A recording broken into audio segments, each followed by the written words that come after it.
آل محمد۔ تمام تر شہدائے ملت اپنے اپنے مرحومین و مومنین و مومنات جو آج ہمارے درمیان نہیں، سب کو یاد کرتے ہوئے ایک مرتبہ سورۃ الفاتحہ۔ بسم اللہ الرحمن الرحیم، الحمدللہ ایاک نعبد و ایاک نستعین، اہدنا الصراط المستقیم صراط الذین انعمت علیہم۔ بسم اللہ الرحمن الرحیم، ربنا تقبل منا انک انت السمیع العلیم۔ صلوات پڑھیں محمد و آل محمد۔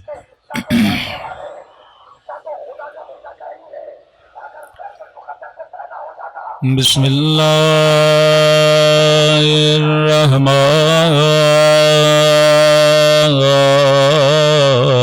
الرحیم،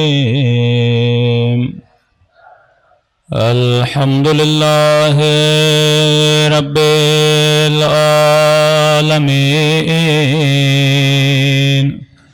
الحمد للہ کما هو اہلا، الصلاة والسلام علی سید المرسلین وخاتم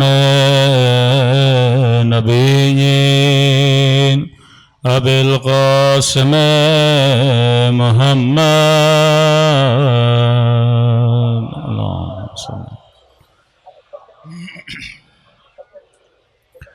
وعلى آلہ الطیبین الطاہرین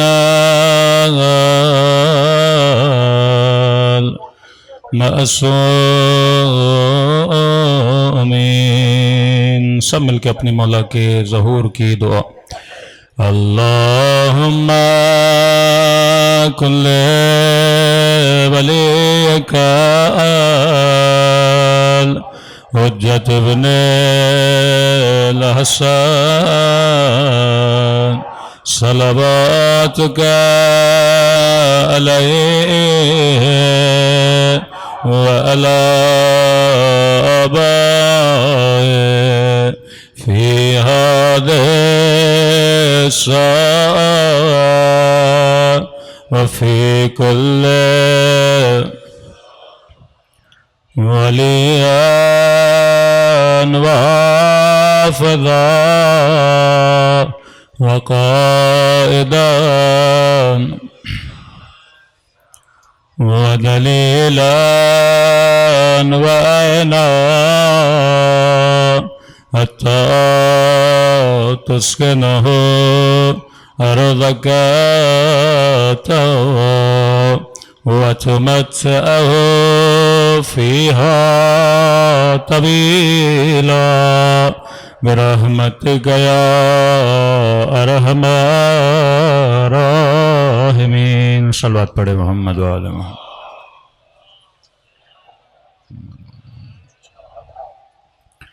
بسم اللہ الرحمن الرحیم، رب اشرح لی صدری ویسر لی امری واحلل عقدۃ من لسانی یفقہوا قولی، اما بعد فقد قال سبحانہ وتعالی یا ایہا الذین آمنوا اتقوا اللہ وکونوا مع الصابرین۔ صلوات پڑھے محمد و آل محمد۔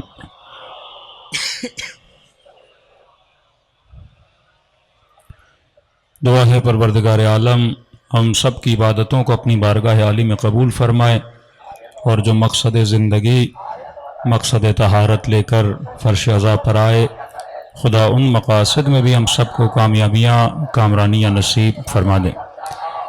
مسلسل عرض کر رہے ہیں کہ مجلس عزا ایک ریولیشن کا نام ہے، مجلس عزا ایک تمدن الہی کا نام ہے۔ امام حسین ایک ایسا معاشرہ جو گندگیوں میں پڑ چکا تھا، جو فسق و فجور میں پڑ چکا تھا، جس معاشرے کا مسلمان کنفیوز تھا حق و باطل کو پہچاننے میں، کہ جب امیر المؤمنین خلافت پر آتے ہیں تو اکابر امت یہ کہیں کہ ہم جب علی کی نماز کو دیکھ رہے ہیں ہمیں رسول خدا کی نماز یاد آ رہی ہے۔ جب امام حسین نکلے تو مولا نے کچھ نعرے مارے اور کچھ امام نے شعار بلند کیے کہ میں نکلا ہوں اپنے جد کے دین کو احیا کرنے کے لیے، وہ دین جو معاشرے میں برائے نام رہ چکا ہے اور گویا بدن تو ہے پر اس میں روح نہیں ہے۔ دوسرا جملہ فرمایا میں بدعتوں کو ختم کرنے کے لیے نکلا ہوں، یعنی ایک ایسا معاشرہ جو کار عبادی انجام دے لیکن نام رسول خدا کا لگائے۔ یعنی آپ تصور کریں کہ ایک ایسا معاشرہ جس میں فتویٰ دیا جائے کہ الیاذ باللہ امام حسین واجب القتل ہے، کیونکہ حسین اپنے نانا کی حدیثوں کے خلاف آگے بڑھ رہے ہیں۔ مطلب 20 سالوں میں امام حسن کے صلح کے بعد ایسی حدیثیں بنا دی گئی تھیں اور لوگ ان حدیثوں پہ بلیو کرتے تھے، یقین کرتے تھے۔ جب عراق میں داعش نے خلافت کا اعلان کیا تو یہ حدیثوں کا سہارا لیا کہ بھائی جماعت مسلمین نے ہمارے ہاتھوں پہ بیعت کی ہے، اور رسول کا فرمان ہے جو جماعت سے ٹوٹ جائے وہ رافضی ہے یا قد رفض، وہ دین سے خارج ہے، اور جو دین سے خارج ہو جائے اس کا قتل ہمارے اوپر جائز ہے۔ تفصیل سے میں IRC میں اس ٹاپک پہ پڑھ رہا ہوں یا صرف اشارہ دے رہا ہوں۔ یعنی ایسی سینکڑوں احادیث جو آج بھی صحیح مسلم صحیح بخاری میں موجود ہیں کہ کہا کہ وقت کے خلیفے کی مثال ایسے ہے، وقت کا خلیفہ گویا زمین خدا پر اللہ کا سایہ ہے، کہ کبھی ایسی بستی میں داخل نہ ہونا جہاں پہ کوئی حکومت نہیں ہے، کیونکہ اللہ کے خلیفے کی مثال ایسے ہوتی ہے جیسے زمین پہ کوئی نیزہ لگا ہوا ہو۔ اگر بیعت کر لے اور بیعت سے پیچھے ہٹ جائے تو فرمایا گلے کو کاٹ دینا، یہاں تک کہ وہ کوئی بھی ہو، اس کا کوئی بھی مقام ہو۔ ایسی احادیث بنائی گئیں کہ جن کی وجہ سے لوگ خاموش رہتے تھے۔ ایک اسلامی معاشرہ، لیکن اسلامی معاشرے میں امر بالمعروف اور نہی عن المنکر پہ پابندی تھی کہ آپ حاکم کا فسق و فجور دیکھو، لیکن کا نبی نے فرمایا ہے کہ آپ اس حاکم پہ تنقید نہیں کر سکتے۔ اگر وہ آپ کو آپ کے دین سے نکال بھی رہا ہے پھر بھی فرمایا کہ اگر آپ نکل بھی جاؤ تو گناہ آپ کے سر پر نہیں ہے، اللہ کو کہنا خدایا تو نے کہا تھا کہ حاکم کچھ بھی کرے اس کے خلاف کوئی اقدام انجام نہ دینا۔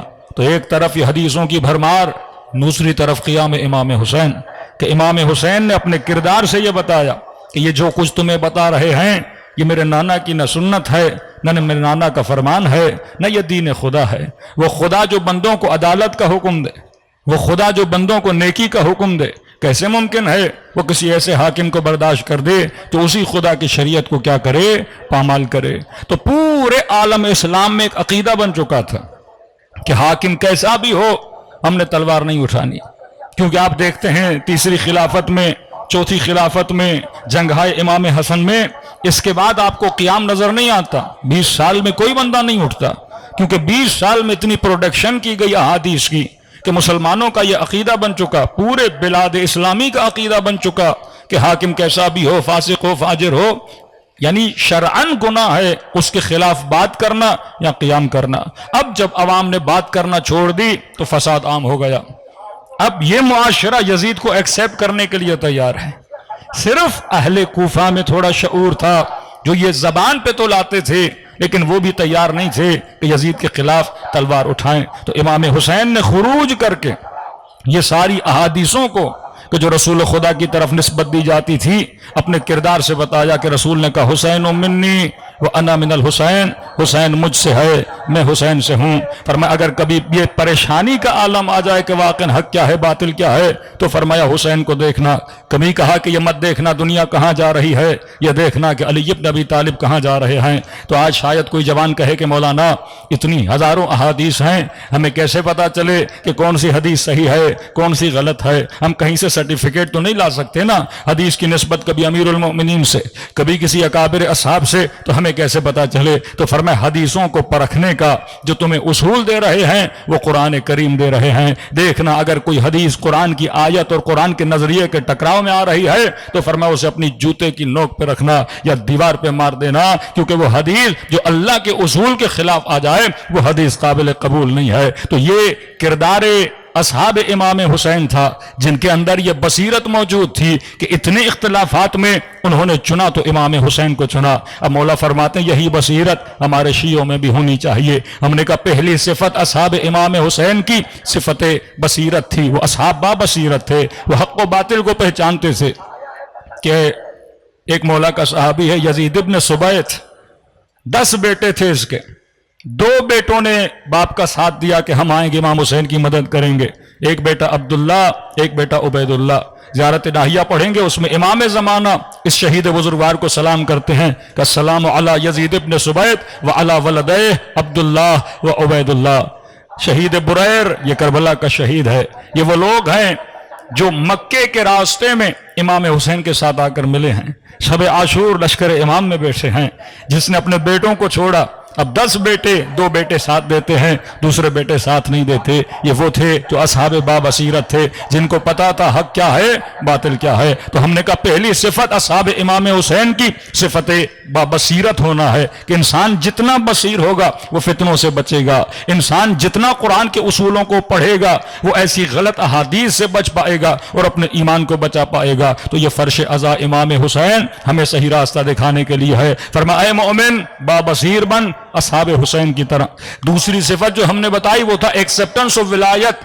جب تک علی کا چاہنے والا کمپلیٹلی ولایت کو ایکسپٹ نہیں کرتا، آپ کو یہاں مختلف اہل بیت کے ماننے والے ملیں گے، کوئی سیکولر ہوگا، کوئی لبرل ہوگا، کوئی 10 دن والا شیعہ ہوگا، کوئی 2 مہینے والا شیعہ ہوگا، کوئی صرف کالے کپڑے پہنے گا، اس کے بعد اس کا کردار، اس کی رفتار اہل بیت کے عمل سے نہیں ملے گی۔ تو فرمایا نہیں، اگر شیعہ بننا چاہتے ہو، اگر اس ولایت کے نیٹ ورک کا حصہ بننا چاہتے ہو تو ہمارے وجود میں کمپلیٹلی ایکسپٹنس آف ولایت ہونی چاہیے کہ واقعاً آج میرے مولا اگر مجھے کچھ بھی کہیں کیا میں کرنے کے لیے تیار ہوں، کیا میرے اندر اتنی سکت ہے، کیا میرے اندر اتنا حوصلہ ہے کہ اپنا سب کچھ اپنے امام پہ قربان کر سکوں۔ وہ کب ہوگا؟ جب چھوٹی چھوٹی باتوں پہ یہ جمال عمل کرے گا، جب چھوٹی چھوٹی باتوں پر یہ نوجوان عمل کرے گا، نماز پہ پابندی کرے گا، یہ خاتون حجاب پہ پابندی کرے گی، یہ جوان اپنی نگاہوں کو حرام سے بچائے گا، اپنے قدم کو کبھی ایسی جگہ پہ جانے نہ دے گا جس سے اس کا امام وقت کیا ہو جائے، ناراض ہو جائے۔ تو فرمایا جب تک کمپلیٹلی ایکسپٹنس آف ولایت نہیں آتی، شہداء کربلا پوری رات انتظار میں ہیں۔ جناب قاسم کی والدہ گرامی، اب دنیا کی مائیں تو بچوں کے لیے جاگتی ہیں کہ بچہ بچ جائے، میں دنیا سے جاؤں تو چلی جاؤں۔ جب کسی انگریز خاتون نے کربلا کا واقعہ پڑھا کہ مجھے سمجھ نہیں آتا، ماں کبھی نہیں چاہتی کہ بیٹا مر جائے، لیکن یہ کربلا کی ماں بڑی عجیب ہے، جسے پتا ہے کہ جہاں بیٹے کو بھیج رہی ہوں وہاں تیر و تبر ہے، وہاں تلوار ہیں، بدن ٹکڑے ٹکڑے ہو جائے گا، لیکن یہ کیسی ماں ہے جو بیٹے کو کریے میرے لال کل مجھے شرمندہ نہ کرنا کہ یہ کہیں کہ اس نے فلاں کا دودھ پیا ہے، یہ ماں کے دودھ کا اثر ہے، کل ایسے لڑنا جیسے تمہارا بابا حسن لڑا کرتا تھا۔ یعنی مائیں تمنا کر رہی ہیں، جناب رباب خیمے میں بیٹھ کے رو رہی ہیں کہ مولا میرا بیٹا اتنا چھوٹا ہے، تلوار نہیں اٹھا سکتا، اکبر میدان میں جائے گا، قاسم میدان میں جائے گا، اونو محمد میدان میں جائے گا، لیکن میرا بیٹا چھوٹا ہے۔ امام حسین حوصلہ دے رہے ہیں، رباب کل میں تمہارے اصغر کو اپنے اکبر سے آگے بڑھا دوں گا۔ یہ کربلا میں ولایت پذیری ہے کہ سب کچھ قربان کرنے کے لیے تیار ہیں۔ جناب حجر ابن عدی سر کٹا دیا، بیٹے قربان کر دیے، بھائی شہید ہو گیا، 8 ساتھی قربان کر دیے ولایت پذیری کی خاطر۔ تو اس مکتب میں اگر رہنا ہے تو ایکسپٹنس آف ولایت کمپلیٹ ہونی چاہیے، جس طرح اصحاب امام حسین میں تھی۔ کیوں بارہا روایتیں ملتی ہیں چھٹے امام سے کہ ہے کوئی جو تنور کے اندر چلا جائے، ہے کوئی آگ کا انگارہ ہاتھ پہ لے لے۔ لوگ بڑی بڑی باتیں کرتے تھے، لیکن بات جب تنور کی آئی سارے پیچھے ہٹ گئے، بات جب جان دینے کی آئی سارے پیچھے ہٹ گئے، بات جب نبی خدا کا وہ صحابی جس کو رسول نے کہا تھا اتنی مال کی دعا نہ کر کہ یہ نہ ہو جائے تو مجھ سے دور ہو جائے ثعلبہ، لیکن یا رسول اللہ دعا کیجیے اللہ مجھے مالدار بنائے، بڑا شوق تھا اس کو مالدار بننے کا۔ رسول خدا پر جب اصرار ہوا تو نبی نے دعا کے لیے ہاتھوں کو بلند کیا، کہتے ہیں اس کا کوئی رشتہ دار مر گیا، اس کا کوئی وارث نہیں تھا اور اس کی ساری ملکیت ثعلبہ کو مل گئی۔ اب اس نے کہا کہ شہر کے باہر فارم ہاؤس بناؤں گا، وہاں جا کے رہوں گا۔ وہ بندہ جو ڈیلی رسول خدا کی نماز میں آتا تھا، باہر گھر بنایا، بکریاں بنی، مال و منال بنے، اب اس نے مسجد میں آنا بھی چھوڑ دیا۔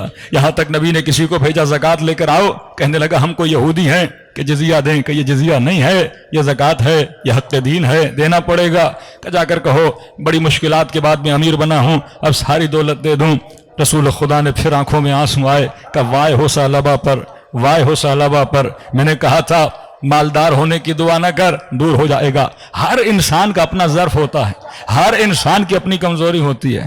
حضرت موسیٰ کے کزن ہیں جناب قارون، دیکھیے جہنمی بن گیا قارون، پہلے بڑا نیک تھا، پہلے حضرت موسیٰ کے ساتھ گھومتا تھا، لیکن اس کے بعد کیا بنا؟ مال و منال کی دولت کی وجہ سے حضرت موسیٰ سے ٹوٹ گیا۔ تو انسان کو پتہ ہونا چاہیے میری کمزوری کیا ہے۔ تو جب تک کمپلیٹلی ایکسیپٹنس آف ولایت ہمارے وجود میں نہیں آتی، ہم کبھی بھی صفات اصحاب اہل بیت کو پیدا نہیں کر سکتے۔ تیسری صفت سارعوا الی الخیرات، اے مومن جتنا ہو سکے کار خیر میں جلدی کیا کرو۔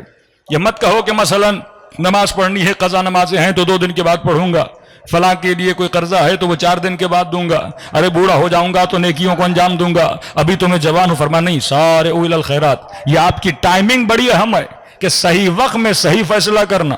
کہ کربلا میں حر نے صحیح ٹائمنگ پہ فیصلہ کیا، جناب وہب نے صحیح ٹائمنگ میں فیصلہ کیا، کہ یہ تعجب کا مقام ہے کہ ایک وہ حبیب ابن مظاہر جو 80 سال کا عابد ہے، اتنی نمازیں، اتنے روزے، اتنی عبادات انجام دی ہیں، اور وہب قلبی 2 دن کے اندر وہ مقام پا جاتا ہے جو حبیب کو مقام مل جاتا ہے، حبیب کی طرح شہید ہو جاتا ہے۔ مطلب جو سفر حبیب نے 80 سال میں طے کیا، وہ سفر وہب قلبی نے 2 دن میں طے کر دیا، وہ سفر جناب حر نے 1 دن میں طے کر دیا، وہ سفر جناب زہیر نے چند دنوں میں طے کر دیا۔ یہ ہماری ٹائمنگ ہے کہ ہم کس وقت کون سا فیصلہ کرتے ہیں۔ یہ ایک ہی آن کا فیصلہ ہوتا ہے کہ انسان کو جہنمی بناتا ہے، انسان کو جنتی بناتا ہے۔ تو فرمایا جہاں تجھے خیر نظر آئے اس کی طرف دوڑو۔ بعض اوقات کل میں نے تفصیل سے پڑھا کہ جوانوں کو نہیں پتا ہوتا خیر کیا ہے، شر کیا ہے۔ بعض اوقات وہ خیر کو شر سمجھتا ہے، شر کو خیر سمجھتا ہے۔ تو جس طرح انسان بیمار ہو جاتا ہے، کولیسٹرول کا مسئلہ ہے، دل کا مسئلہ ہے، چربی کا مسئلہ ہے، بی پی کا مسئلہ ہے، اب آپ کو نہیں پتا کہ آپ کے لیے کون سی غذا شر ہے، کون سی غذا خیر ہے، تو آپ کس کے پاس جاتے ہو؟ ڈاکٹر کے پاس جاتے ہو۔ ڈاکٹر آپ کو بتائے گا کہ جناب مثلا چربی والی چیزیں نہ کھاؤ، یہ آپ کے لیے شر ہے، آپ کو اٹیک آ سکتا ہے۔ شوگر کا مریض ہے تو اسے ڈاکٹر بتائے گا، جو اس فیلڈ کا اسپیشلسٹ ہوگا وہ اسے بتائے گا کہ یہ چیز کھاؤ اور یہ چیز نہ کھاؤ، یہ تمہارے لیے خیر ہے، یہ تمہارے لیے شر ہے۔ اہل بیت علیہ الصلوۃ والسلام وہ ازواج مقدسہ ہیں جو ہمیں بتاتے ہیں کہ خیر کیا ہے اور شر کیا ہے، کون سا کام انجام دینا چاہیے، کون سا کام انجام نہیں دینا چاہیے۔ تو کبھی کبھی ہماری نسلیں، ہمارے بچے فرمایا شر دیکھو، ابتدا میں شر کا گلا کاٹ دو، ابتدا میں شر کو ختم کر دو، تو کبھی بھی شر اکبر کی طرف نہیں بڑھو گے۔ مثلا آپ کا چھوٹا بچہ ہے، اس نے کوئی غلطی کی، اب ماں یہ کہے کہ بچہ چھوٹا ہے، غلطی کی تو کیا ہوا مولانا، ابھی تو بچہ ہے، لیکن اگر آپ اسے چھوٹی غلطی سے نہیں روکو گے یا غلطی کے لیے نہیں سمجھاؤ گے، کل جا کر یہ بڑی غلطی کرے گا۔ آج چھوٹا سا حرام کیا، اگر اس حرام پہ تنبیہ نہیں کی، کل جا کے بڑا حرام کرے گا۔ ہمیشہ گناہ چھوٹی جگہوں سے شروع ہوتا ہے۔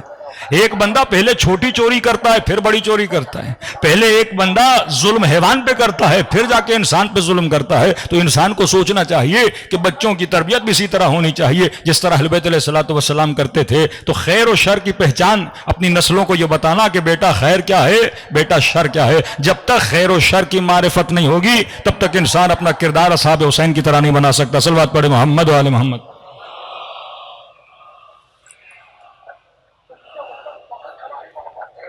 اب معصوم فرماتے ہیں 4 چیزوں کے لیے، فرماتے ہیں اللہ نے جس کو 4 چیزیں عطا کی، یہ 4 صفات اگر کسی مومن میں آ جائیں، کسی علی والے میں آ جائیں، فرمایا اسے خیر دنیا بھی ملا، اسے خیر آخرت بھی ملا۔ من اوتی 4 خصال، جس کے پاس یہ 4 چیزیں آ گئیں، خدا نے اسے خیر دنیا بھی دیا، خیر آخرت۔ فرمایا پہلی صفت فرمائے ورع، اللہ ایک بندے کو ورع عطا کرے علی محارم اللہ۔ یہ ورع ایک صفت ہے، کل میں نے مثال دی تھی گاڑی کی۔ آپ گاڑی چلاتے ہیں، اب آپ کو کنٹرول ہے کہ میں نے کہاں بریک لگانی ہے، کہاں بریک نہیں لگانی۔ ایک بندے کو اتنا کانفیڈنس ہے کہ مولانا سامنے ٹرک بھی آ گیا، کچھ بھی ہو جائے، لیکن مجھے کنٹرول ہے کہ میں 100 کی سپیڈ کو 70 پہ لا سکتا ہوں، 60 پہ لا سکتا ہوں۔ جس مومن کے اندر صفت ورع ہے، معصوم فرماتے ہیں اسے خیر دنیا بھی مل جائے گا، خیر آخرت بھی مل جائے گا۔ کبھی کبھی مشکل ہوتا ہے حرام پر آنکھیں بند کرنا، کبھی کبھی مشکل ہوتا ہے جو ہمیں لالچ دی جاتی ہے اس لالچ کے سامنے رک جانا۔ یہ ورع تھا جناب حر کے اندر، جب امام حسین نے کچھ کہا اس صفت ورع کی وجہ سے حر نے کوئی جملہ امام حسین کو نہیں کہا۔ یہ صفت ورع تھی جس نے جناب یوسف کو بچایا۔ یہ صفات ورع ہے جو انسان کو گناہ سے بچاتی ہیں۔ تو فرمایا اگر کسی کے اندر ورع ہے جس سے وہ انسان پروردگار عالم جس جن چیزوں سے روکا ہے ان سے رک جاتا ہے، یہ سمجھو خیر دنیا اور آخرت ہے۔ دوسری چیز فرمایا حسن الخلق، جب تک انسان خوش اخلاق نہیں بنتا، فرمایا یہ صفت خوش اخلاقی اگر کسی کے اندر آ جائے اسے خیر دنیا بھی ملا، خیر آخرت بھی ملا۔ کیوں فرمایا کہ مومن کا چہرہ ابوس نہیں ہوتا، ابوسن قمطریرا، قرآن کہتا ہے جہنمیوں کی نشانیاں ہیں ابوسن قمطریرا، ان کے چہرے مرجھائے ہوئے، مایوسی میں ڈوبے ہوئے. لیکن فرمایا جو ہمارا چاہنے والا، جو بندے مومن، جو بندے مسلم ہے، جو رسول خدا کا چاہنے والا، اہل بیت کا چاہنے والا، فرمایا اس کی صفت ہے حسن الخلق. اگر یہ دنیا سے بھی جائے تو مومنین تمنا کرتے ہیں کتنا اچھا بندہ تھا، اسے یاد کرتے ہیں. مومن کا مطلب لوگ 1 گھنٹہ آپ کی صحبت میں بیٹھنا چاہیں، مومن کا مطلب لوگ آپ کے ساتھ وقت گزارنا چاہیں. فرمایا مومن تندرو نہیں ہوتا، مومن اخلاق کا سخت نہیں ہوتا، مومن اخلاق کا برا نہیں ہوتا. مومن وہ کہ لوگ تمنا کریں کہ ہمارا وقت اس کے ساتھ گزرے. لوگ تمنا کرتے تھے امام حسن کے ساتھ وقت گزارنے کے لیے، اہل بیت کے ساتھ وقت گزارنے کے لیے، یہاں تک کہ ان کے غلاموں کے ساتھ وقت گزارنے کے لیے. کہ ہمیشہ فرماتا ہے اہل بیت فرماتے ہیں کہ کبھی بھی مومن جلدی غصے میں نہیں آتا، مومن ہمیشہ متحمل ہوتا ہے. وہ تیسری صفت فرماتے ہیں حلم یقطع بجہل جاہل. پہلی صفت مومن کے اندر ورع، دوسری صفت صاحب حسن خلق ہوتا ہے، تیسری صفت فرمایا یہ صاحب حلم ہوتا ہے. یہ اردو والا حلم نہیں، عربی والا حلم ہے. مومن حلیم ہوتا ہے، جو آپ حلیم کھاتے ہیں وہ نہیں، یہ حلیم صفاتی حلیم ہے. مومن صفت حلیم کا مالک ہوتا ہے. کہ میں ایک جملہ استعمال کرتا ہوں کہ مومن کا دماغ ٹین کے ڈبے کی طرح نہیں ہوتا، جلدی غصے میں بھی آ جائے اور جلدی کیا ہو جائے، ٹھنڈا ہو جائے. فرمایا بڑا بردبار ہوتا ہے. گھروں میں جھگڑے کیوں ہوتے ہیں؟ کیونکہ ہمارے اندر صفت حلیم نہیں. فرمایا وہ حلم جس کے ذریعے سے جہل جاہل کو ختم کرتا ہے. مطلب جب اس کا سامنا جاہل سے ہوتا ہے، یہ اس جاہل کا جواب اپنے حلم سے دیتا ہے. امام حسن کو گالیاں دے رہا ہے ایک شامی، لیکن مولا حسن اپنے حلم سے اسے جواب دے رہے ہیں. کہا کتنی گالیاں دے گا، کتنی بھڑاس نکالے گا، جو کچھ اس کے دل میں ہے اسے باہر آنے دو. کبھی ہو سکتا ہے آپ کا مخالف شیعہ سے مکالمہ ہو جائے، کسی سفر میں آپ کے ساتھ ہو اور آپ کی برائی کرنا شروع کر دے اور آپ غصے میں آ جائیں کہ جناب آپ ہمارے لیے ایسا کیوں بول رہے ہو. معصوم فرماتے نہیں، جاہل کا جواب ہمیشہ حلم سے دیا کرو. پہلے دیکھو اس کے اندر کتنا گند بھرا ہوا ہے، پہلے دیکھو کتنا اس کے اندر نیگیٹیوٹی بھری ہوئی ہے، وہ ساری نیگیٹیوٹی نکالنے دو. جب وہ نکل کے آ جائے پھر عقل کے ذریعے سے، پھر فطرت کے ذریعے سے اس کو سنبھالو. یہ آج گھروں میں میاں بیوی کا جھگڑا کیوں ہوتا ہے؟ کیونکہ صفت حلم نہیں ہے، صفت برداشت نہیں ہے. ہم بہت جلدی غصے میں آ جاتے ہیں. یہ ساس بہو کا جھگڑا، یہ نندوں کا آپس میں جھگڑا، یہ کیونکہ گھروں میں ہم سنبھال کیوں نہیں پا رہے؟ کیونکہ صفت حلم نہیں ہے. اور اہل بیت وہ جن کے چہروں پہ گالیاں دی جا رہی ہیں لیکن صفت حلم ہے. ارے اس سے بڑی کوئی روایت ہوگی جو اتنی ممبروں سے سن چکے کہ امیر المؤمنین جب جنگ میں اس کے سینے پہ سوار ہوتے ہیں، لعاب دہن پھینکتا ہے میرے آقا کے چہرے پر. ایک بندہ جو کمال طاقت میں ہے اور دشمن کو اس نے گرایا ہوا ہے، زیر کیا ہوا ہے، اگر ہمارے ساتھ کوئی کرتا تو ہم سر قلم کر دیتے اس کا. لیکن یہ علی بن ابی طالب ہے، صفت حلم کا مالک ہے. کھڑے ہو جاتے ہیں، چہل قدمی کرتے ہیں، پھر اس کے سینے پہ سوار ہوتے ہیں، پھر اس کا سر قلم کرتے ہیں. جب اصحاب رسول نے کہا یا علی یہ کیا ماجرا تھا، آپ نے پہلے ہی بار میں سر قلم کر دینا تھا. اتنی بڑی توہین کی کہ علی نے زندگی میں جو بھی کیا اللہ کے لیے کیا ہے، ہر عمل خالص ہے. تبھی تو کہا ضربت علی یوم الخندق افضل من عبادت الثقلین، کہ اب جب اس نے چہرے پہ لعاب دہن پھینکا تو علی کی ذات کا غصہ شامل ہو گیا. علی کبھی اپنے دشمن کو نہیں مارتا، علی ہمیشہ خدا کے دشمن کو مارتا ہے. یہ صفت حلم تھی جس کی وجہ سے لوگ اہل بیت کے قریب آتے تھے. تو میرے عزیز جب تک آپ حلیم نہیں بنو گے، جب تک اپنے اندر بردباری پیدا نہیں کرو گے، جب تک اپنے اندر صبر اور حلم میں بڑا فرق ہے. صبر ظلم کے مقابلے میں ہے لیکن صفت حلم جاہل کے مقابلے میں ہے. کبھی کوئی آپ پہ تانے مار رہا ہے، کبھی کوئی آپ پہ الزام مار رہا ہے، کبھی کوئی آپ کو تنگ کر رہا ہے، کبھی کوئی آپ کو ٹیز کر رہا ہے، تو اس کے مقابلے میں کیا کرنا ہے؟ صفت حلم میں ہونا چاہیے. اگر لوگوں کے اندر صفات حلم پیدا ہو جائیں تو ہمارے گھروں کے جھگڑے ختم ہو جائیں.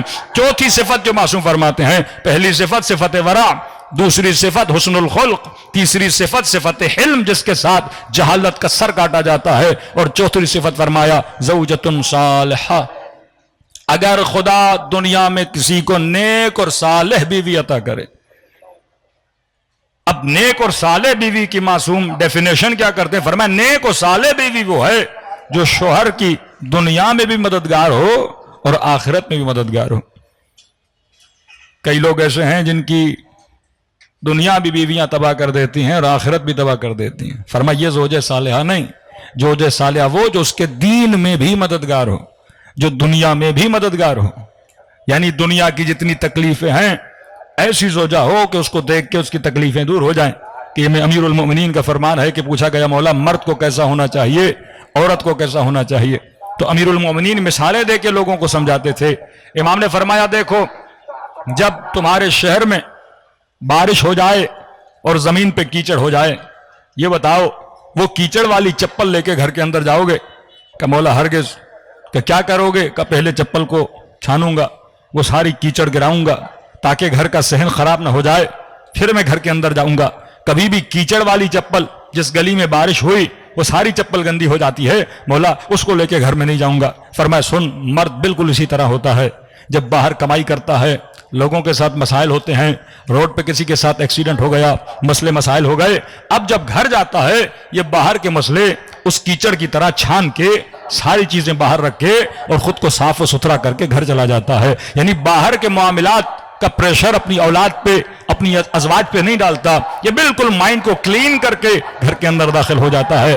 پھر پوچھا گیا کہ مولا زوجہ کو کیسا ہونا چاہیے؟ اب ایک طرف ایک ایسا مرد ہے جو باہر کی پریشانیاں باہر رکھ کے گھر کے اندر جا رہا ہے، پھر فرمایا مولا زوجہ کو کیسا ہونا چاہیے؟ امام فرماتے ہیں زوجہ کو ایک کھلے ہوئے پھول کی طرح ہونا چاہیے کہ من کی نشانی اس کے چہرے پہ مسکراہٹ ہوتی ہے، کہ جب یہ گھر جائے تو بیوی اس کا استقبال ایسے کرے جیسے انسان کسی کھلے ہوئے پھول کو دیکھتا ہے، کہ جب گھر ایسا بن جاتا ہے اس میں حلم بھی آیا، اس میں صبر بھی آیا، اس میں بردباری بھی آ گئی، اور یہ وہ زوجہ ہے جو شوہر کی دنیا کے کاموں میں بھی مدد کرتی ہے اور دین خدا میں بھی۔ مر تھکا ہوا ٹوٹ گیا سو گیا، یہ ویسی جو نیک زوجہ ہے جو اسے صبح کی نماز کے لیے بھی اٹھاتی ہے، نماز شب کی ترغیب بھی دیتی ہے، اولادیں سو جاتی ہیں، ایسی زوجہ جو اولاد کو نماز کے لیے اٹھائے، جو انہیں واجبات کا درس دے، جو انہیں یہ بتائے بیٹا اچھا کیا ہے برا کیا ہے۔ آج آپ اگر فرش عزا پر بیٹھے ہیں، یہ آپ پر کس کا احسان ہے؟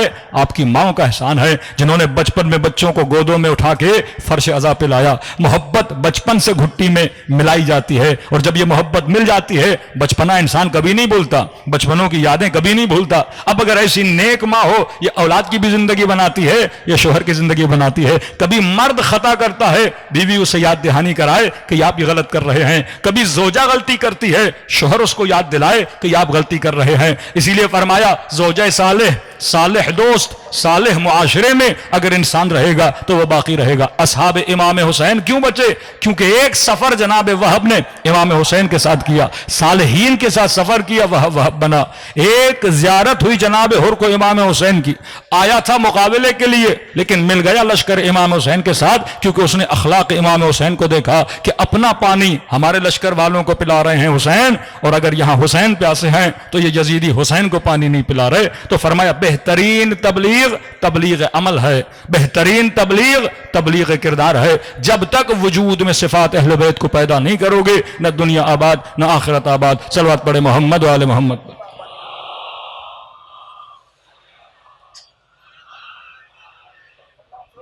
اپنے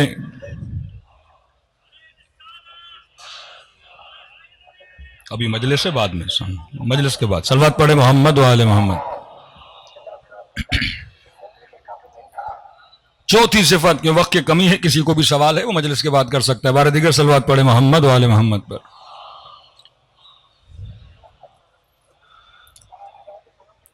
ایران کے ایک بہت بڑے عالم دین، دیکھیے ایک مرتبہ آپ کردار اہل بیت کو بتاتے ہوں، دوسری مرتبہ پھر آپ کو ایسے علماء بھی نظر آتے ہیں جو واقعاً اس کردار پہ چلتے ہوئے آپ کو نظر آتے ہیں۔ ان عالم کے لیے مشہور تھا، یہ جہاں بھی جاتے تھے ان کے قدم، ان کے قدوم بابرکت ہوتے تھے۔ ایک مرتبہ انہوں نے سفر کیا عراق سے ایران کی طرف۔ اب جب ایران کے تاجروں کو پتا چلا کہ اتنا بڑا عالم ایران آیا ہے اور کل انہوں نے بازار کو وزٹ بھی کرنا ہے، تو سارے کے سارے ان کے پیچھے لگ گئے، قبلہ 10 منٹ ہماری دکان پہ آئیے، وہ کہیں 10 منٹ ہماری دکان پر آئیے۔ تو انہوں نے اس موقع کو غنیمت سمجھا، تو انہوں نے کہا کہ جو بھی چاہتا ہے میں اس کی دکان پر آؤں، جو جتنا غریبوں کے لیے فنڈ دے گا میں پہلے اس کی دکان پہ جاؤں گا۔ سیاسی پارٹیاں ٹکٹ دیتی ہیں تو کیا لیتی ہیں؟ فنڈ لیتی ہیں۔ تو انہوں نے کہا اگر آپ چاہتے ہو ہم آپ کی دکان پہ آئیں تو لہٰذا آپ غریبوں کے لیے فنڈ دیں۔ تو اب ظاہر ہے سب چاہتے تھے کہ ہماری دکان پر آئیں۔ کسی نے کہا میں 1 لاکھ دوں گا، کسی نے کہا 50,000 دوں گا، کسی نے کہا 20,000 دوں گا، کسی نے کہا 10,000 دوں گا۔ تو بہت زیادہ فنڈ جمع ہو گیا۔ یہ پھر سب کی دکانوں پر گئے اور اسی بازار میں انہوں نے اعلان کیا کہ تہران کے جتنے غربا ہیں کل آ جائیں، ہم یہ فنڈ ان غریبوں میں کیا کریں گے؟ تقسیم کریں گے۔ اب یہ روش ان کی بن گئی، سب کو پتا تھا کہ مولانا آ رہے ہیں، اور پھر وہ ایک فنڈ جمع کرتے تھے، پھر اگلے دن مولانا وہی فنڈ غریبوں میں کیا کرتے تھے؟ تقسیم کرتے تھے۔ اگلے دن مولانا گئے اصفہان، تہران سے بہت زیادہ سہم سادات جمع ہوا، اصفہان گئے، اور انہوں نے ایک دن آنے سے پہلے اعلان کیا کہ اصفہان کی مسجد میں جتنے بھی شہر کے غریب سادات ہیں وہ جمع ہو جائیں، ہم سہم سادات جو ہیں تقسیم کریں گے۔ یہ صبح سے لے کے شام تک، نماز مغرب تک تقسیم کرتے لے، بہت زیادہ رش لگا، اور جتنا پیسہ تھا وہ سادات پہ تقسیم کر دیا گیا۔ کہتے نماز مغرب ابھی پڑھی تھی، عشاء پڑھی تھی، تو ایک شخص آیا اور کہنے لگا کہ میں سید ہوں، مجھے اپنا حصہ دو۔ تو اس عالم دین نے کہا آپ دیر سے آئے ہیں، اتنا رش تھا، ہم نے سارا دے دیا، اب تو ٹائم بھی ختم ہو چکا ہے۔ تو انہوں نے ان کی سرزنش کرنا شروع کر دی کہ مجھے پتا ہے کہ آپ کے پاس ہے، لیکن آپ مجھے دے نہیں رہے، آپ تو خمس کھا گئے، آپ تو سادات کا حق کھا گئے، یہاں غریب سید کھڑا ہے، آپ اسے نہیں دے رہے۔ لوگوں نے سمجھانا شروع کیا، بندے خدا سب کچھ ختم ہو گیا، جتنے لوگ آئے تھے، جتنا پیسہ تھا ہم نے دے دیا، اب پھر کبھی اب اعلان ہوگا تو آپ آ جائیے گا۔ انہوں نے ان آیت اللہ کو گالیاں دینا شروع کر دی کہ آپ ہمارا پیسہ کھا گئے، آپ ہمارا مال کھا گئے، میں دیر سے آیا تو کیا ہوا، میرا پیسہ رکھا کیوں نہیں۔ اب لوگوں نے سمجھانے کی کوشش کی، نہیں سمجھا، اور یہ جناب اتنا غصے میں آیا، انہوں نے ان آیت اللہ کے چہرے پر لعاب دہن پھینک دیا، تو ان کا چہرہ پورا خراب ہو گیا۔ اب تصور کریں اگر ہم ہوتے تو کیا کرتے؟ ایک طرف آپ کے چاہنے والے، آپ کے شاگرد، آپ مقدس شخصیت بن چکے ہیں، اور ایک بندہ آئے اور آپ کے چہرے پر لعاب دہن پھینک دے۔ تو انہوں نے فوراً جب اس نے یہ کام کیا، انہوں نے اپنی ابا بچھا دی مسجد میں، چہرہ صاف کیا، اور کہا کہ پورے مجمع میں اگر کسی کے دل میں میرے لیے تھوڑی سی عزت ہے، وہ تھوڑے پیسے اس ابا کے دامن میں جمع کر دے۔ جتنے مسجد میں لوگ تھے، کسی کو 500، کسی نے 200، کسی نے 100، جو کچھ تھا انہوں نے ابا کے دامن میں ڈالا، اور انہوں نے وہ سارے پیسے جمع کیے، اور اس سید کے پاس گیا، صفت حلم دیکھیے، کہا کہ سید غلطی تیری نہیں، غلطی میری تھی، اگر میں پہلے ہی یہ کام کرتا تو تجھے غصہ نہ آتا، اگر میں پہلے ہی تمہارے لیے پیسے جمع کرتا تو کبھی یہ نوبت نہ آتی، بس غلطی میری ہے، میں نے تھوڑی دیر لگا دی سمجھنے میں، تو لہٰذا میں نے تجھے معاف کیا، تو کیا کر دینا، مجھے معاف کر دینا۔ ایسے ایسے لوگ آپ کو نظر آتے ہیں جن کے اندر صفت حلم اور بردباری موجود ہے، لیکن آج ہم بہت جلدی غصے میں آ جاتے ہیں، وہ اخلاق اس مومن کا مومن کے ساتھ نہیں رہتا۔ کل میں نے عرض کیا تھا کہ امام کیا فرماتے ہیں کہ وہ شیعہ ہو ہی نہیں سکتا جو شیعہ کی فکر نہ کرے، جو شیعہ دوسرے شیعہ کے بچے کی فکر نہ کرے۔ امیر المؤمنین ابو بکر کے بیٹے کو گھر میں لاتے ہیں، جناب محمد ابن ابی بکر، کہ حسبن نسبن علی کا بیٹا نہیں، لیکن میں نے تربیت ایسی کی ہے جیسے یہ علی کا بیٹا ہے، یعنی دوسروں کے بیٹوں کو گھر میں لا کے تربیت دے رہے ہیں ثواب کی خاطر، کبھی یتیم پروری کر رہے ہیں، تبھی لوگ اہل بیت علیہ الصلوۃ والسلام کی طرف دوڑے دوڑے جاتے تھے۔ کبھی وقت کا حاکم کھڑا ہے، میں حجر اسود کو بوسا دوں، کوئی جگہ نہیں دے رہا، لیکن یہاں فرزند زہرا، فرزند حسین آتے ہیں، علی ابن الحسین، میرے آقا زین العابدین، تو وہ راستہ دینا شروع کرتے ہیں۔ وہ لوگوں سے پوچھتا ہے یہ کون ہے، کہ میں حاکم ہوں، مجھے جگہ نہیں مل رہی، لیکن اسے جگہ مل رہی ہے، سب کہتے ہیں یہ زین العابدین ہے، یہ سید الساجدین ہے۔ تو جب تک یہ صفات آپ کے اندر ہوگی، آپ اللہ کی دربار میں محبوب بنو گے، اور اللہ کے بندوں کے دربار میں محبوب بنو گے۔ صلوات پڑھے محمد و آل محمد پر۔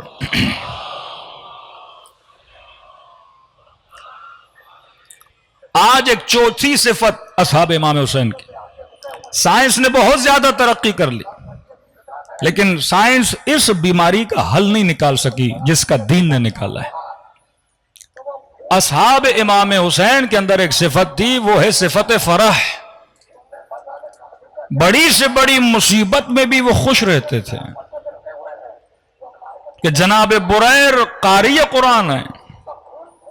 اصحاب امام حسین کہتے ہیں شب عاشور، لوگوں نے اس کو اتنا ہنستا ہوا کبھی نہیں دیکھا، لیکن شب عاشور یا صاحب آپس میں بیٹھے ہیں اور ہنسی مذاق کر رہے ہیں، موڈ ان کا بہت اچھا ہے۔ کہا نا ہم نے اپنے نبی کے دل پہ کیا نازل کیا، سکون نازل کیا۔ آج دنیا کے پاس پیسہ ہے، دولت ہے، لیکن یہ فرح نہیں ہے۔ شہرت ہے، پیسہ ہے، مال ہے، دولت ہے، اولاد ہے، پر شخص فرح میں نہیں ہے، خوش نہیں ہے۔ خدا جنتیوں کی صفت کیا بتاتا ہے، یہ جنت میں مسرور ہوں گے، سرور میں ہوں گے، خوشی کے عالم میں ہوں گے۔ قرآن نے دو لفظ استعمال کیے، لفظ فرح اور لفظ مرح، فے سے اور میم سے۔ لا تمشی علی الارض مرحا، کہا اے مسلم و مومن جب زمین پہ چلو تو اکڑ کے نہ چلو، یہ مرح ہے۔ جب فرح حد سے زیادہ گزر جائے تو مرح ہوتا ہے۔ ایک ایسی خوشی جو اللہ کو پسند نہیں، وہ مرح ہے۔ تکبر والی خوشی، غرور والی خوشی، جو آج کل آپ کو وزراء میں، شہرت پسند لوگوں میں نظر آتی ہے کہ میرے 10 پولیس والے ہیں، پتہ نہیں 40-50 گاڑیاں ہیں، آگے پیچھے لوگ دوڑ رہے ہیں، اسے کہتے ہیں مرح۔ کہ کبھی بھی اکڑ کے نہ چلا کرو، کبھی بھی غرور کے ساتھ نہ چلا کرو۔ ایسی خوشی جو مستی سے وجود میں آئے، کبھی یہ مستی شراب کی ہوتی ہے، کبھی یہ مستی علم کی ہوتی ہے، کبھی یہ مستی شہرت کی ہوتی ہے، کبھی یہ مستی انسان کی چاپلوسی کرنے والے اس کو یہ مستی دلاتے ہیں، یہ مرح میں چلا جاتا ہے۔ کبھی انسان شراب پیتا ہے بے وجہ خوش ہو جاتا ہے، کبھی نشہ کرتا ہے بے وجہ خوشی میں چلا جاتا ہے۔ اسلام نے اس خوشی کی مذمت کی ہے، غرور والی خوشی، اکڑ والی خوشی، پیسے کی وجہ سے خوشی، مال کی وجہ سے خوشی، دولت کی وجہ سے خوشی، شہرت کی وجہ سے خوشی، اور جس خوشی کی وجہ سے یہ اترائے کہ اللہ نے مجھے اتنا دیا ہے، فرمایا یہ خوشی نہیں۔ اسلام جس خوشی کی تائید کرتا ہے وہ کہتے ہیں فرح، ایک ایسی خوشی کہ انسان عبادت کرے اسے خوشی ملے، انسان اس میں خوش ہو کہ میں خیمے حسین میں بیٹھا ہوں، اس میں خوش ہو کہ کل رسول خدا سے زیارت ہوگی تو کہوں گا یا رسول اللہ میں نے آپ کے نواسے سے وفا کی تھی۔ یہ خوشی کہ میں مجلس امام حسین میں عبادت کر کے خوش ہو جائے، زیارت حسین کر کے خوش ہو جائے، حرم حسین میں جائے ذریعہ حسین کو دیکھ کے خوش ہو جائے، اللہ کی اطاعت کرے خوش ہو جائے، کسی یتیم کی مدد کرے خوش ہو جائے، کسی بیوہ کی مدد کرے خوش ہو جائے، یہ خوشی جو عبادت خدا سے ملتی ہے، وہ خوشی جو اطاعت خدا سے ملتی ہے۔ یعنی بس یہ یقین ہوتا تھا کہ اہل بیت کے ساتھ ہیں، اہل بیت ہم سے راضی ہیں، بڑی سے بڑی مصیبت بھی آ جاتی تھی ان کے چہرے پہ شکن نہیں آتی تھی۔ یہاں تک تاریخ لکھتی ہے کہ دشمن اتنی سزا دیتا تھا اہل بیت کے چاہنے والوں کو، اور غصہ وہ اس لیے کرتا تھا کیونکہ ان کے چہروں کو مایوس نہیں کر پاتا تھا۔ مولا کا صحابی 120 تازیانے لگائے حاکم نے، لیکن دیکھا اس کا چہرہ مرجھایا نہیں، ابھی بھی اس کے چہرے پہ خوشی ہے۔ اس نے غصے میں پھر کسی اور کو بلایا، پھر 100 کوڑے لگوائے، صرف اس لیے کہ اس کا چہرہ مرجھا جائے، اس کا چہرہ ابوس ہو جائے، لیکن ان کے چہرے پہ خوشی۔ جناب جبیر، سعید ابن جبیر، حجاج ابن یوسف نے بلایا،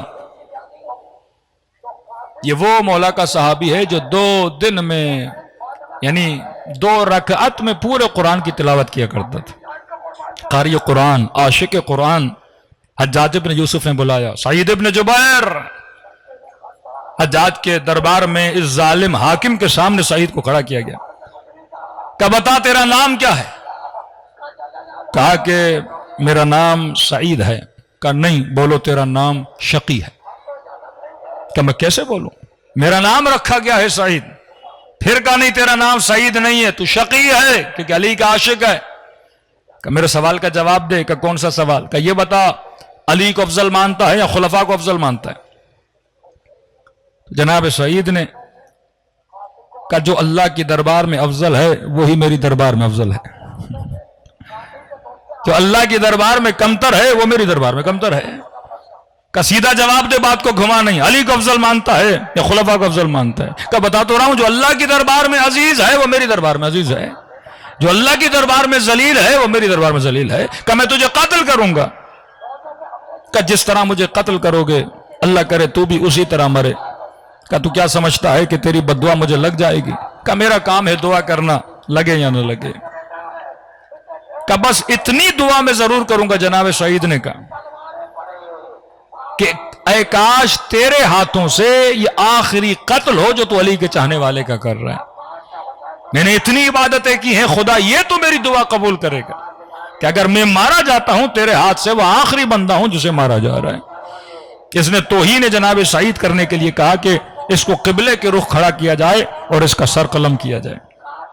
کہ جیسے قبلے کی طرف رخ کیا اور جب تلوار چلانا چاہتے تھے، جناب سعید نے قرآن کی آیت پڑھی، فَإِنَّمَا تُوَلُّوا، قرآن کی آیت پڑھی فَوَلِّ وَجْهَكَ شَطْرَ الْمَسْجِدِ الْحَرَامِ۔ جیسے اس نے آیت سنی کہ اس کا سر قبلے سے ہٹاؤ، دوسری طرف جا کے اس کو ذبح کرو۔ جناب سعید کو گھمایا، پھر مسکرا کر آیت پڑھی فَإِنَّمَا تُوَلُّوا فَثَمَّ وَجْهُ اللَّهِ، جہاں بھی چہرہ کرو گے وہاں پروردگار عالم ہے۔ اس نے کہا اس کو زمین پہ لٹا کے اس کا سر قلم کرو۔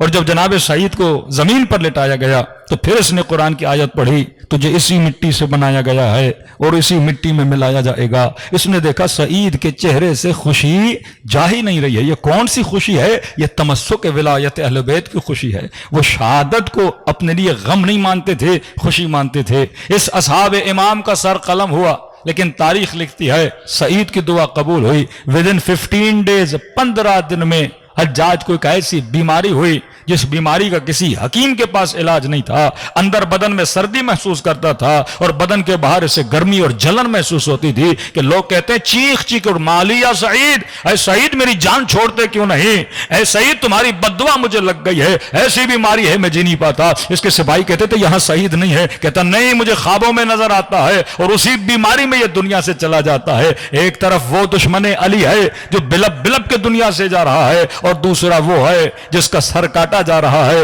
لیکن چہرے پر مسکراہٹ ہے۔ یہ خوشی اصحاب امام حسین کے پاس تھی۔ آج اگر ہماری زندگیوں میں یہ خوشی آ جائے، آج یہ فرح آ جائے، آج دنیا میں ڈپریشن کا کوئی علاج نہیں ہے، دنیا میں انزائٹی کا کوئی علاج نہیں ہے۔ کتنی سائنس نے ٹیکنالوجی کر لی، لیکن ہمیشہ کوئی ڈپریشن کا مریض ہے اسے گولی دیتے ہیں کہ آپ جا کے سو جائیے، اسے نشے کی گولیاں دی جاتی ہیں۔ لیکن یہ فرح اگر حاصل کرنا چاہتے ہو، یہ فرش عزا امام حسین سے آپ کو ملتی ہے۔ دنیا کی ایک قوم بتاؤ جو رونے کے بعد خوش ہوتی ہو۔ یہ مکتب علی نے، اللہ نے حسین کے آنسو میں ایسا سکون رکھا ہے کہ رونے کے بعد بڑے سے بڑا بوجھ ہو انسان کے دل سے اتر جاتا ہے۔ یعنی شیعہ ترستے ہیں رونے کے لیے، کس پر؟ حسین ابن علی پہ رونے کے لیے۔ ارے دنیا ہنسانے کے پیسے دیتی ہے لیکن یہ قوم رونے کے لیے ترستی ہے۔ یہ وہ نعمت ہے جو خدا نے آپ کو عطا کی ہے۔ آپ کبھی امام حسین کی زیارت پہ یقیناً اس مجمع میں ہر بندہ گیا ہوگا، جب ذریعہ حسین کو دیکھتے ہو اس خوشی کو محسوس کیا کرو، یہ جنت والوں کی خوشی ہے۔ اب معصوم فرماتے ہیں اگر چند چیزوں کا انسان خیال رکھے، فکری طور پر، عبادی طور پر، عملی طور پر، اخلاقی طور پر، تو انسان کبھی ڈپریشن کا شکار نہیں ہوگا۔ دنیا کے پاس علاج نہیں لیکن مکتب اہل بیت کے پاس علاج ہے۔ اگر شہدائے کربلا کے طرح خوش رہنا چاہتے ہو تو یہ صفات اپنے وجود میں پیدا کرو، دنیا بھی آباد، آخرت بھی آباد ہو جائے گی۔ صلوات پڑھے محمد و آل محمد پر۔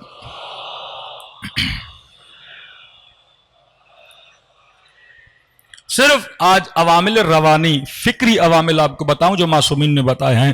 اگر چاہتے ہو کہ دنیا میں بھی خوش رہو اور آخرت میں بھی، یعنی وہ خوشی جو جائز خوشی ہے، ڈپریشن اور انزائٹی سے انسان نکلنا چاہتا ہے، معصومین فرماتے ہیں کچھ عوامل ریزنز ہوتے ہیں، فکری عوامل، ہمارا طرز فکر کہ ہم سوچتے کیسے ہیں۔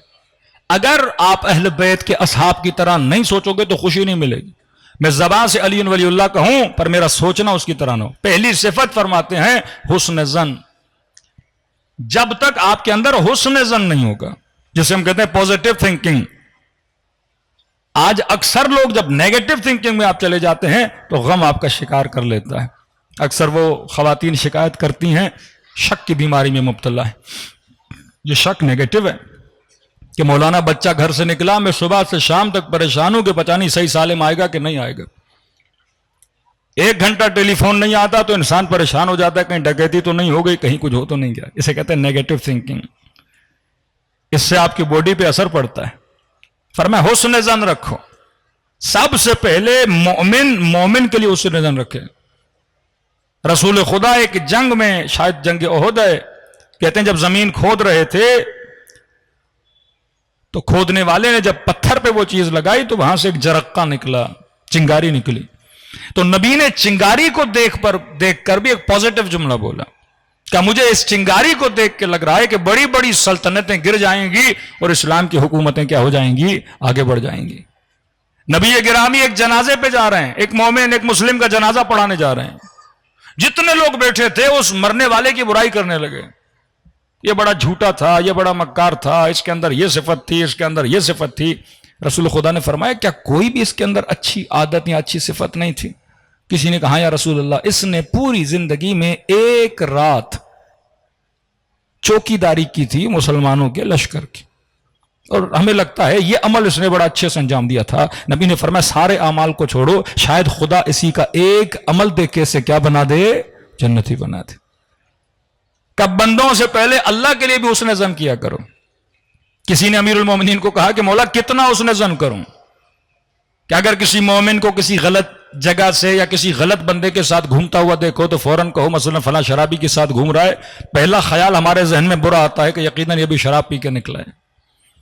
کسی زانی کے ساتھ گھومے تو پہلا خیال آتا ہے یہ خدا نہ خواستہ فلاں گناہ۔ معصوم فرماتے نہیں، اچھا سوچا کرو، برا سوچو گے تمہارا ذہن گندا ہوگا اور تمہارا سکون کیا ہو جائے گا؟ تباہ برباد ہو جائے گا۔ فرمایا پہلا خیال حسن ظن کا خیال کیا کرو۔ کس نے کہا کہ مولا اگر میں نے پہلا یہ سوچا کہ مثلا شاید اس کو پیسے دیے ہوں، پیسے لینے گیا ہو، شاید اس کی ماں بیمار ہو عیادت کے لیے گیا ہو، شاید اس شرابی کو ہدایت کرنے کے لیے گیا ہو، فرمایا چاہے اس نے برا کیا ہو لیکن تو نے کیا سوچنا ہے؟ اچھا سوچنا ہے۔ اب اس نے کہا کہ امیر المومنین اگر میں اچھا بھی سوچوں پھر بھی برا خیال ہے، مولا نے فرمایا 70 مرتبہ اچھے خیال کرو، 70 ٹائم اچھا سوچو اس کے لیے۔ یہ مینٹلی ٹریننگ دے رہے ہیں امیر المومنین، کیونکہ اگر آپ کے مائنڈ کو عادت ہو گئی نا اچھا سوچنے کی تو یہ ہمیشہ کیا سوچے گا؟ اچھا سوچے گا۔ جس طرح آپ کے باڈی کے مسلز بلڈ ہوتے ہیں اسی طرح برین کے اندر بھی مسلز ہیں وہ بلڈ ہوتے ہیں۔ ایک بندہ جو ہمیشہ برا سوچتا ہے وہ ہمیشہ برا سوچتا رہے گا۔ کسی نے نیکی بھی کی کہے گا اس کا یقیناً کوئی مطلب تھا تبھی میرے ساتھ نیکی کر رہا ہے۔ کسی نے کوئی گفٹ دیا تو یقیناً اس کا مطلب ہے تبھی مجھے کیا دے رہا ہے؟ گفٹ دے رہا ہے۔ فرمانی 70 ٹائم اچھا سوچو۔ اس مومن نے کہا کہ مولا اگر 70 مرتبہ بھی اچھا سوچنے کے بعد بھی برا خیال آئے تو پھر کیا کروں؟ امام فرماتے اب اپنے نفس کو ملامت دو کہ اے نفس میں تجھے 70 نیکیاں بتا رہا ہوں تو ایک ہی برائی پہ اٹکا ہوا ہے۔ پھر بھی اپنی طرف کیا کرو؟ رجوع کرو۔ جب تک پوزیٹو تھنکنگ ہمارے معاشرے میں پیدا نہیں ہوتی تب تک ہمارے اندر ڈپریشن۔ اکثر لوگ بیمار کیوں ہوتے ہیں؟ کیونکہ یہ نیگیٹو ہیں، یہ صرف برا سوچتے ہیں۔ بزنس کر رہا ہے سوچتا ہے کہ کہیں زیادہ میرا نقصان نہ ہو جائے۔ اب یہاں پہ اچھے اور برے سوچنے کی فرمایا اللہ نے عقل دی ہے، اپنے وجود کے اندر کیلکولیشن کیا کرو اور اس کیلکولیشن کے حساب سے اگر انسان سوچے گا تو انسان پر اللہ پہ توکل کرے گا۔ سب سے پہلے صحیح کیلکولیشن کر لی، اس کے بعد اللہ پہ توکل۔ اب اللہ پہ توکل کر کے سعی و کوشش کرو اور محنت کرو، خدا کیا عطا کرے گا؟ تجھے کامیابی عطا کرے گا۔ بعض لوگوں میں استخارہ کی بڑی بیماری ہے۔ کوئی بھی کام کرنا ہے 10 بھائی اسلام کا اصول ہے پہلے عقل کے ساتھ کیلکولیشن کرو، نتیجہ نہیں مل رہا 4 عقل مندوں سے مشورہ لو، نتیجہ نہیں مل رہا مطلب سب کچھ انسان نے کر لی اب سمجھ میں نہیں آ رہا، اب کہتے ہیں کس کی طرف جاؤ؟ استخارے کی طرف جاؤ۔ لیکن ہمارے بعض لوگ صبح گھر سے نکلتے ہیں استخارہ کے فلاں جگہ پہ جائیں کہ نہیں جائیں، یہ بیماری ہے، وسوسہ ہے، یہ نیگیٹو تھنکنگ ہے کہ آپ ہر چیز میں مردد و تردد کر رہے ہو۔ اس کے لیے اسلام نے منع کیا ہے۔ اللہ نے پھر عقل کس کے لیے دی ہے؟ عقل اسی لیے دی ہے کہ انسان کیلکولیشن کرے اور رزلٹ اپنے ذہن کے اندر لائے اور پھر اللہ پہ توکل کر کے راستے پہ چلے۔ اس پہ مخصوصاً شادی کے معاملات میں اکثر فون آتے مولانا استخارہ نکالیے۔ علماء کہتے ہیں کبھی بھی شادی کے معاملے میں بہترین کام ہے مشاورہ کرنا، کسی انسان کی شخصیت کو پتہ کرنا ہے۔ آپ جہاں وہ کام کرتا ہے، کاروبار کرتا ہے، جاب کرتا ہے، وہاں جا کے پوچھ لیجئے، اس کے دوستی آپ کو بتا دیں گے، اس کے ساتھ جو کام کرتے ہیں وہی بتا دیں گے کہ جناب کیسا ہے۔ لڑکی کا معلوم کرنا ہے، جس ماحول میں پلی ہے بڑی ہے اس کو دیکھ لیجئے۔ بعض اوقات لوگ کہتے ہیں جس نے معصوم کا فرمان ہے یہ دیکھو اس کو پالا کس نے ہے، ماں نے پالا، خالہ نے پالا، پھپھو نے پالا، جس نے تربیت کی ہے اس خاتون کو دیکھو اس کی تربیت کیا ہو جائے گی؟ ویسی ہو جائے گی۔ یہ معصومین کی وہ روش ہیں جس کے لیے معصومین نے بتایا ہے، لیکن ہم ان روشوں کو چھوڑ کے ہم کہاں چلے جاتے ہیں؟ استخارے کے قریب۔ اور اگر استخارہ آ جاتا ہے اچھا ہے اور پھر شادی ہو جاتی ہے اور پھر 3 مہینے کے بعد جھگڑا ہو جاتا ہے، کہتے ہیں مولوی صاحب کا استخارہ صحیح نہیں تھا، ہماری زندگی کیا ہو گئی؟ خراب ہو گئی۔ سارا قصور یا مولوی پر دے دیتے ہیں یا استخارہ پہ دے دیتے ہیں۔ اللہ نے انسان کو عقل دی ہے، یہ صفت حلم عقل مند لوگوں کی ہے، صفت صبر عقل مند لوگوں کی ہے، اور پوزیٹو تھنکنگ مومن کبھی بھی نیگیٹو نہیں سوچتا، ہمیشہ پوزیٹو سوچتا ہے۔ صلوات پڑھے محمد و آل محمد۔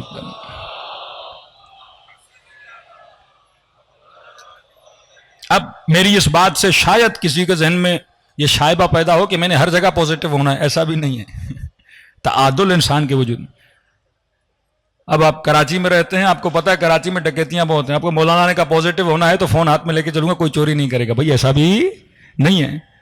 اب یہاں پہ عقل آپ کو بتاتی ہے کہاں پہ خطرہ ہے، تو وہاں پہ پھر شرط احتیاط ہے، انسان کو کیا کرنا ہے؟ شرط عقل احتیاط ہے، انسان کو احتیاط سے کام انجام دینا ہے۔ پوزیٹو مومن کے لیے کہ آپ کے لیے کوئی گواہی نہیں ہے، کوئی بات نہیں ہے، لیکن آپ ایسے ہی ذہن میں وسوسے لا رہے ہو کسی مومن کے لیے اس کے کردار کے حوالے سے، اس کی رفتار کے حوالے سے. اور نیگیٹو تھنکنگ تبھی آتی ہے جب انسان غیبت میں پڑتا ہے. چار لوگوں سے آپ برائیاں سوچتے ہو، پھر ذہن میں ان برائی کو گھماتے رہتے ہو، پھر اس بندے کی نفرت آپ کے دل میں آ جاتی ہے. مومن کے ساتھ کیا ہو جاتا ہے؟ رشتہ ختم ہو جاتا ہے. صلوات پڑھے محمد و آل محمد پر. آل محمد واقعاً جس صفت کے مالک تھے ان کی دنیا بھی آباد تھی، ان کی آخرت بھی آباد تھی. آغائے سید بحر العلوم یہ وہ عالم دین ہیں جن کو کئی مرتبہ امام زمانہ کی زیارت نصیب ہوئی. ہمارے ایسے علماء بہت کم ہیں. مقدس اردبیلی، سید بحر العلوم، شیخ مفید، آیت اللہ مرعشی نجفی، یہ وہ علماء ہیں جن کی کئی ملاقاتیں ہیں حجت خدا سے، آقا امام سے. اب سید بحر العلوم ہمارے یہاں مومن کے لیے بہت برا سوچتا ہے، لیکن آپ نے صرف یہ نگاہ رکھنی ہے یہ عزادار امام حسین ہے. کردار کیا ہے، رفتار کیا ہے ہمارا نہیں جائے. فرش عزا پہ آیا ہے عزادار امام حسین، اس کی عزت ہے، اس کا احترام ہے. کیونکہ یہ کس کے فرش پر ہے؟ چاہے ہندو بھی آ کے بیٹھے اس کا عزت ہے، کرسچن بیٹھے، اہل سنت آئیں، کوئی بھی آئے، فرش عزا یہ تو کمپلیٹ پوزیٹیوٹی کا نام ہے، محبت کا پیغام. اتنا بڑا مرجع جس کا لقب ہے علم کا دریا، جس کو دریا بھی بنایا تو وقت کے امام نے بنایا. کہتے ایک انجمن تھی عراقیوں کی، وہ محرم کے 10 دن میں 7-8 محرم کو کربلا سے پہلے آ کے رکتی تھی، اور وہاں سے ماتم کرتے کرتے یہ انجمن کے ماتمی کربلا آتے تھے. آغائے بحر العلوم ہر سال اس انجمن کے استقبال کے لیے جاتے تھے. کبھی جائیں چائے بانٹتے تھے، کبھی نیاز بانٹتے تھے.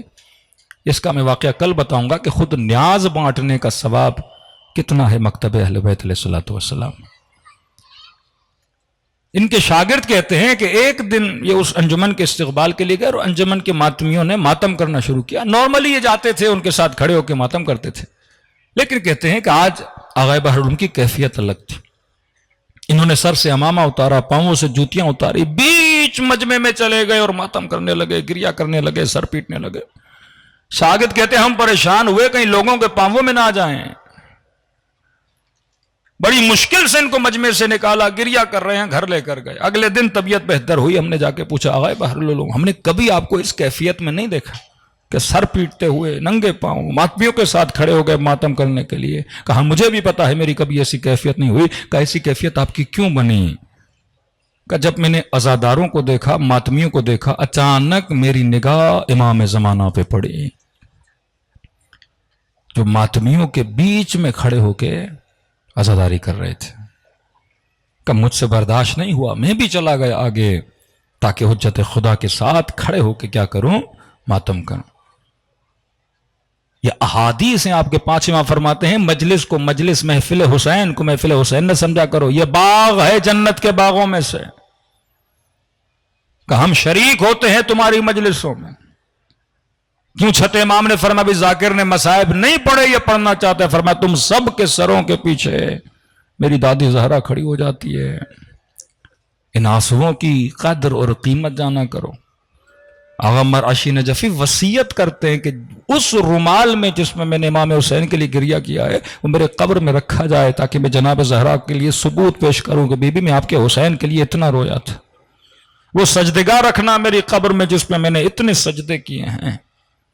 یہ بلیو رکھتے تھے آپ کے علماء، آپ کے مراجع. ایک مومن کہتا ہے میں حرم امام حسین میں رو رہا تھا. کہتا ہے کہ راقی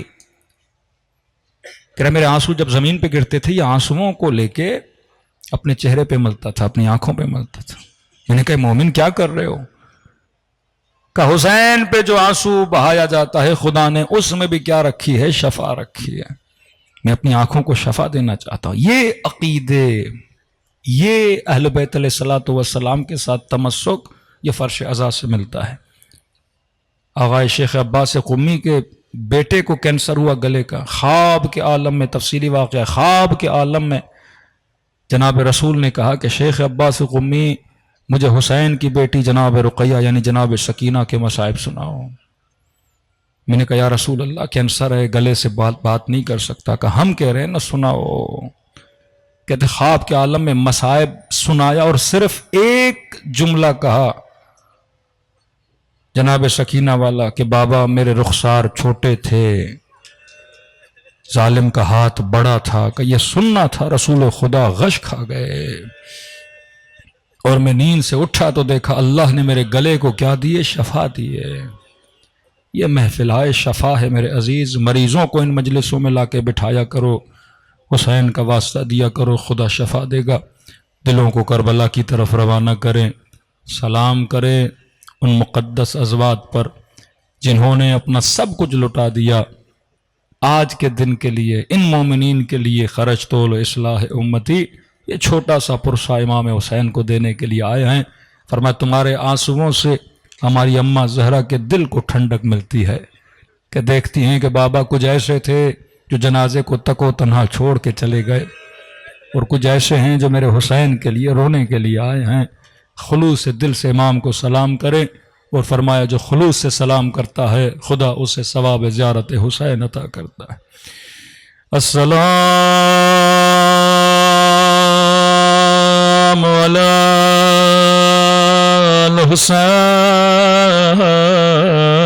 الحسین وعلی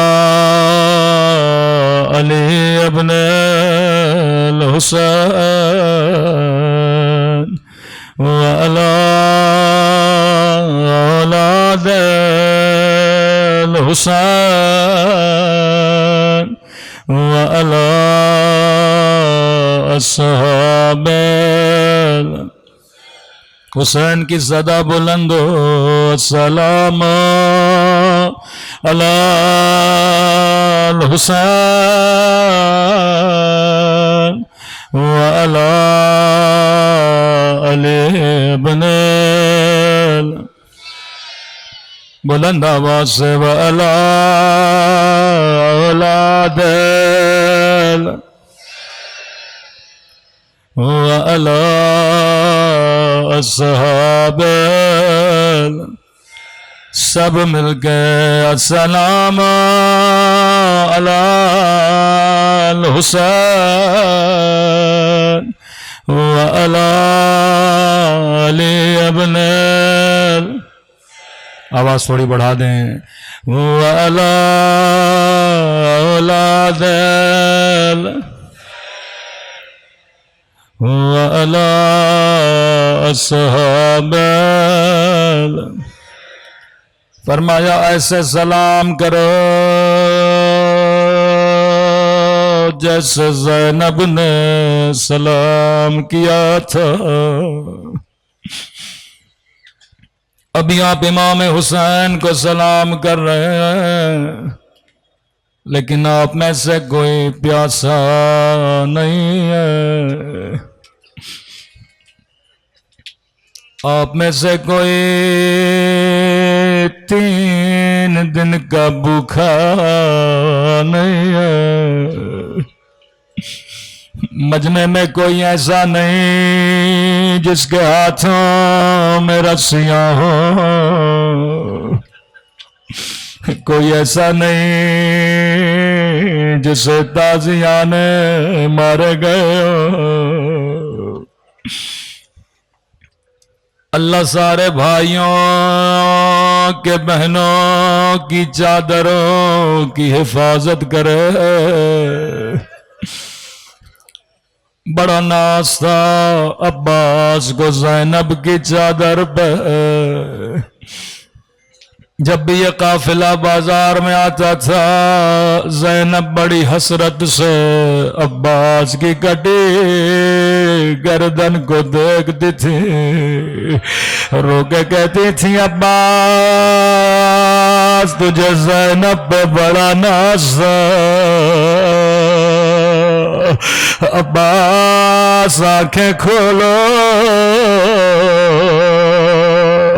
زینب کی چادر لٹ گئی۔ خدا آپ کو کربلا میں غازی کی زیارت نصیب کرائے۔ روایات کے جملے ہیں کربلا کے واحد شہید ہیں جس کا قد تمام شہداء سے بڑا تھا. جب گھوڑے پہ بیٹھتے تھے تو پاؤں زمین پہ لگتے تھے. ایک مومن آغا کشمیری کے پاس گیا کہ قبلہ غازی عباس کی قبر ٹوٹ گئی ہے، ہم چاہتے ہیں قبر کی مرمت کرائی جائے، ہمارے ساتھ چلیے. آغا کشمیری ان کے ساتھ چلے. جب سرداب میں گئے پاؤں سے جورابیں اتاری، سر سے عمامہ اتارا. کہا کسی مزدور کو لانے کی ضرورت نہیں، میں اپنے ہاتھوں سے قبر بناؤں گا. جب قبر بنانے لگے کسی طالب علم نے چھوٹا سا سوال کیا. آغا کشمیری زارو قطار رونے لگے. کہا قبلہ میں نے روایات میں پڑھا ہے کہ عباس کا قد بڑا تھا. یہ بتائیے جس کا قد بڑا ہو اس کی قبر بچے جتنی کیوں ہے؟ قبر کو تو بڑا ہونا چاہیے. آغا کشمیری سر پیٹ پیٹ کے رونے لگے. کہ میرے چوتھے امام فرماتے ہیں جب جنازہ اٹھانے گئے اربان بدن کے ٹکڑے ٹکڑے ہو چکے تھے.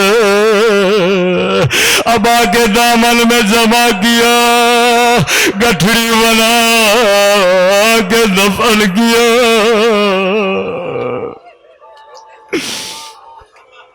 جس طرح زینب کو عباس بناستا،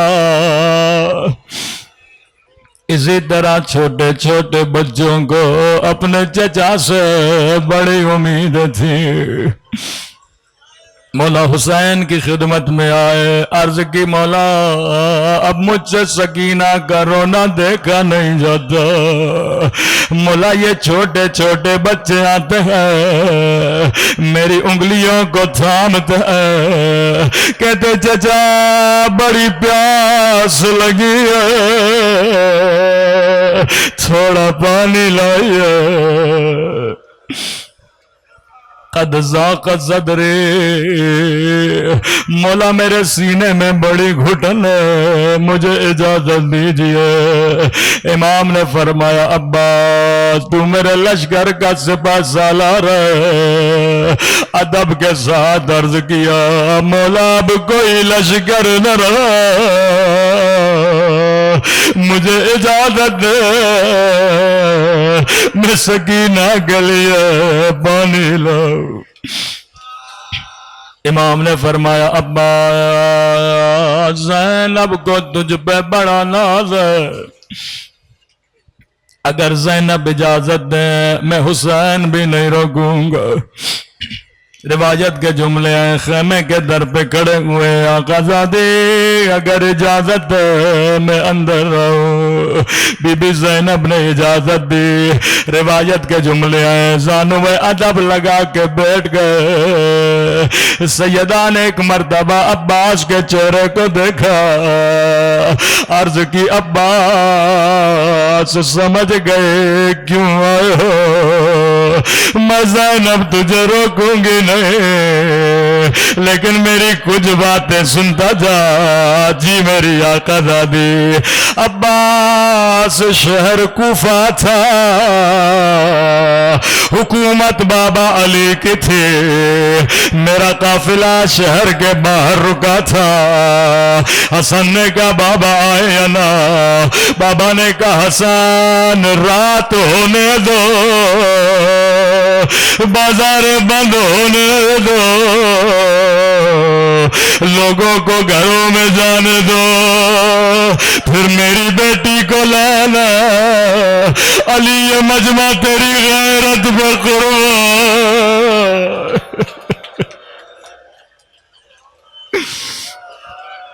اللہ جانے عباس نے یہ باتیں کیسے سنی کہ عباس جب لوگ اپنے گھروں میں چلے گئے، بازاریں بند ہو گئے، بابا خود میرے استقبال کے لیے آئے، میرے اونٹ کی مہار کو تھاما، ابھی اونٹ شہر میں داخل ہوا، کہا زینب ذرا ہماری کا پردہ ہٹانا۔ عباس میں نے پردہ ہٹایا کہ زینب غور سے دیکھو یہ کوفے کا بازار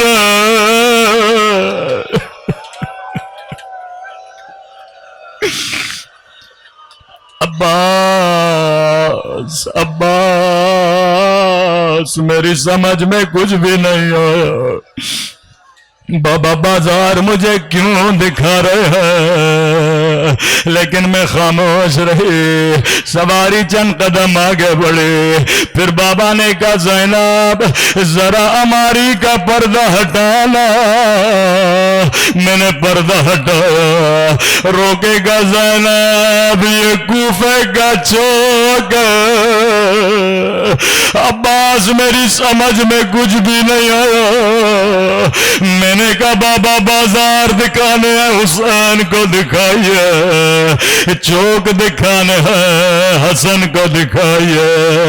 عباس بابا نے میری سواری بٹھائی، ایک مرتبہ میرے ہاتھوں کو چومنے لگے، میرے سر کا بوسہ لینے لگے۔ روکے گا زینب یہی بازار ہوگا، تیرے ہاتھوں میں رسیاں، تیرے سر پہ چادر۔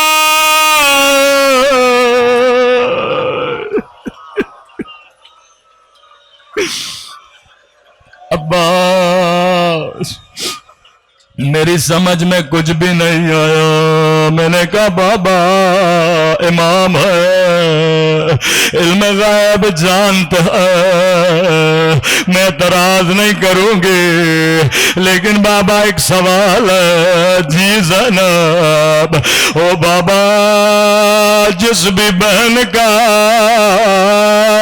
ایک بھائی ہو اس کا بھی کوئی نام نہیں لیتا، اللہ نے زینب کو 18 بھائی دیے، اللہ نے زینب کو عباس دیا۔